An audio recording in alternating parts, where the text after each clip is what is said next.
Hai, jumpa lagi dengan saya. Di sini saya akan melanjutkan video kemarin. Jadi di sini saya akan membahas tentang prosedur. Nah, cara membuat prosedur, klik kanan pada bar di main. Nah, lalu kita klik prosedur, add prosedur.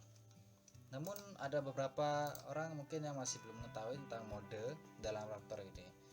Jadi normalnya kalau ketika kita menginstal Raptor, kita akan berada dalam mode no feature.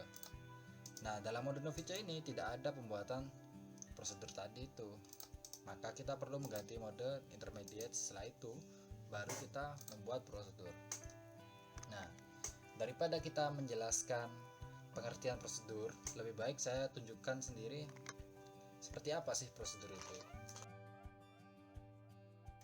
Dalam prosedur sendiri, ketika kita membuat prosedur, di sini kan ada nama, prosedur name, kita masukkan nama prosedur yang nanti akan kita pakai. Lalu ada parameter, maksimal parameternya ada 6. Ya, atau setidaknya seperti itulah yang terlihat. Jadi, di sini kita masukkan parameter yang nantinya akan bisa menjadi input atau output. Nah, input atau output itu nanti berguna ketika kita melakukan call pada prosedur yang akan kita buat. Input adalah data yang diambil dalam melakukan call. Jadi kita kan membuat sebuah prosedur. Nah, dalam prosedurnya itu kita mengambil data dari main. Nah, data yang akan diambil dari main ini akan dianggap sebagai input. Dan output itu data yang akan diterima oleh main dari prosedur yang tadi kita panggil itu.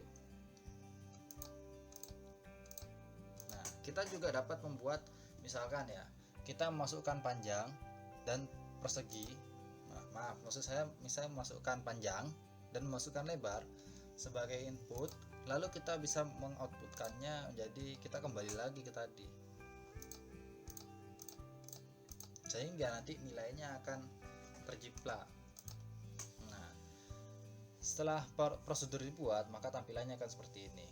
Nama prosedurnya di sini, lalu ini tentang tadi input outputnya itu. In berarti input, out berarti keluar. Untuk input output secara bersamaan akan dijelaskan setelah ini. Lalu bagaimana? Kita coba ini. Kita call, kita panggil persegi. Segi. Dia akan meminta panjang yang akan diinputkan nanti berapa. Oke lah, kita masukkan panjang 10 misalnya, lalu lebarnya 5. Nah, nanti dia akan mengambil output yang merupakan jadi sebuah input dalam main. Kita masukkan sebuah variabel di sini. Kita tidak bisa masukkan angka karena nanti akhirnya hasilnya akan error. Jadi kita harus masukkan sebuah variabel, misalkan K untuk keliling dan out luas, kita akan mengambil L. Oke. Setelah itu kita buat programnya di sini. Kita akan proses keliling sama dengan 2 dikali panjang tambah lebar, dan luas rumusnya panjang dikali lebar. Nah, maka kita akan coba.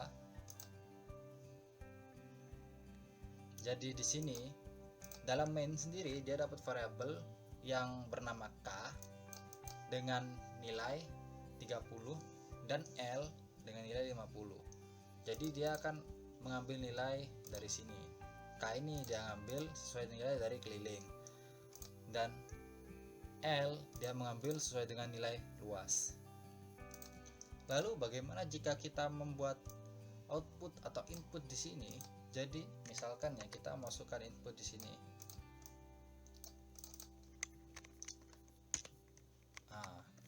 Input. Kita masukkan variabelnya input. Kita tetap akan diminta sebuah input untuk dimasukkan. Jadi bergantung, nanti bisa juga melakukan sebuah pemrosesan di dalam itu.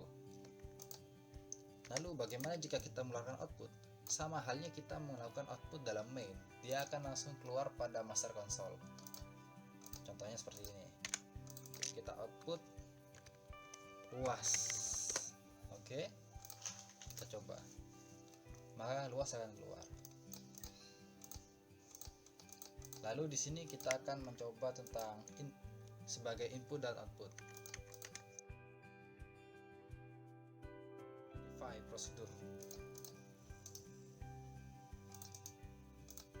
Jadi ketika ini kita akan mendapatkan tampilan seperti kita membuat prosedur tadi itu. Nah, kita coba sebagai input dan output. Oke. Di sini kita tentukan dulu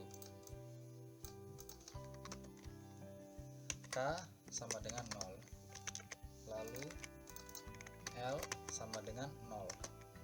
K mewakili keliling dan L mewakili luas. Kita panggil persegi. Nah, di sini akan jadi in out, yang berarti dia input dan output. Dia akan mengambil data yang dimasukkan dalam data keliling, setelah itu akan mengembalikan lagi pada variabel yang sama. Kita akan masukkan panjang. Panjangnya 10 seperti tadi, lalu lebarnya 5. Untuk variabel keliling kita jadikan variabel keliling sebagai K dan variabel luas sebagai L. Kita coba jalankan.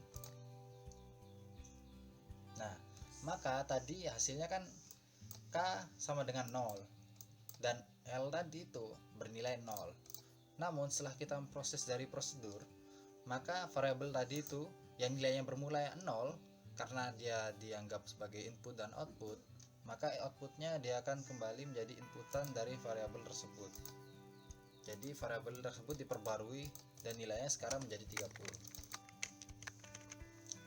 Lalu bagaimana jika mengakalinya seperti ini kita?